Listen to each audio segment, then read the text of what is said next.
नमस्कार मित्रांनो, जनधन योजनेबाबत मोठी अपडेट आलेली आहे आणि केंद्र सरकारने बँक खात्याबाबत एक मोठा निर्णय घेतलेला आहे। तर तो नेमका निर्णय काय आहे तर याची संपूर्ण माहिती या व्हिडिओमध्ये दिलेली आहे। त्यामुळे व्हिडिओ पूर्ण बघा तरच आपल्याला नेमकं कळून चुकणार आहे की जनधन योजनेबाबत केंद्र सरकारने कोणता निर्णय घेतलेला आहे।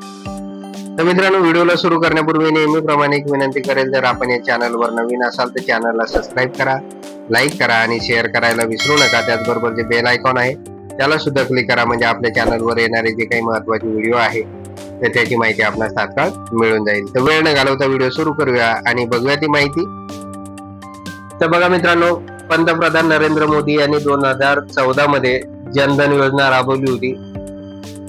त्यासाठी लाभार्थ्यांचे बँकमध्ये खाते उघडण्यात आले होते आणि कोविड मध्ये जनधन खात्यावर काही विशिष्ट रक्कम देखील जमा करण्यात आलेली होती। त्यामुळे जनधन खाते हे 0 पैशावर ओपन करण्यात आलेले खाते आहे, म्हणजे फ्री मध्ये ओपन करण्यात आलेलं खातं होतं आणि त्या खात्यावर कोविडच्या काळामध्ये केंद्र शासनामार्फत काही रक्कम सुद्धा जमा करण्यात आलेली होती।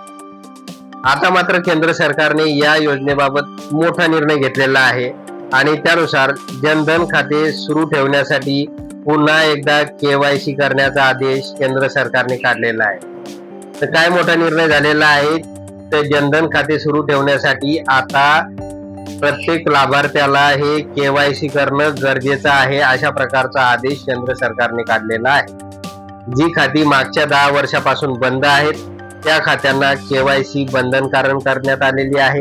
केंद्र सरकारने तसे आदेशच काढलेले आहे।